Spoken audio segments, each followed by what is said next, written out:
Steve, ikaw ang kapalit ng lahat ng nawala sa akin. Let me give you my heart. Let me give you my whole life. Because when you love unconditionally.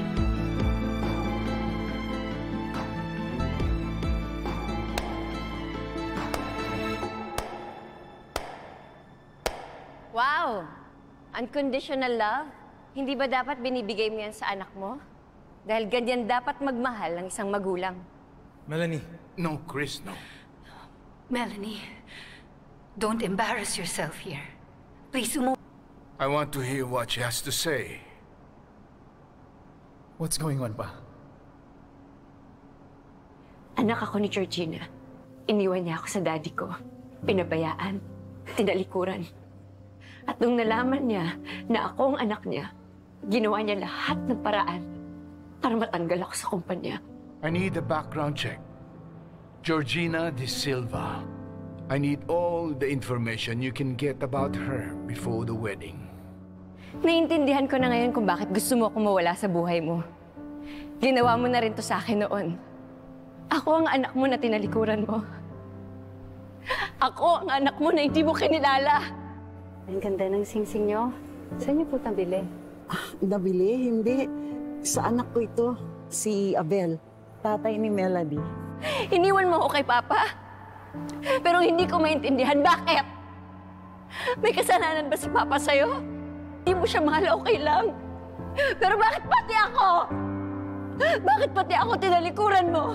I have to find a way to get rid of her. Again. At alam mo kung ano higit doon? Bakit nung nalaman mo kung sino ako, dinurog-durog mo pa ako? Bakit? Hindi ka ba talaga nagsisisi? Wala ka bang konsensya? Anong klaseng tao ka? Wala ka ba talagang puso? Alam ko na. Natatakot ka na kapag nalaman nilang lahat kung ano ang tunay mong pagkatao, mawala ang lahat na meron ka ngayon. Stop. Please. Enough with your lies. Enough! No, Georgina. Enough with your lies. Enough. Melanie is telling the truth. I hired a private investigator to do a background check on her. When I got nothing, I thought Melanie was telling a lie again. Then I received this document just now. No, that's not true. Georgina gave birth at New Life Medical Clinic, April 12, 1991, to a baby girl. Is that your birthday, Melanie? Stop! Stop! No, that's not true. That's a... Tito, no, that's not true. Please do not believe her. Should we ask you to undergo DNA maternity test? Is that what you want? Why are you doing this? Georgina, come on. What are you doing? The least you can do is save whatever is left of your dignity. Admit the truth, Georgina. Come on! Ayokong mawala lahat ng pinaghirapan ko. Wait. Mahalaga sa akin. Gusto kong marating. Wait. Please. Wait. What? Wait, Steve! Wait. Steve, that's not true. Steve, please. What? Steve. Daddy! Please don't leave me.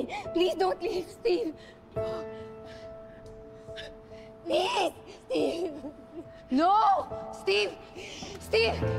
Please don't leave me. Please don't leave, Steve. Daddy! Chelsea! Chelsea! Steve!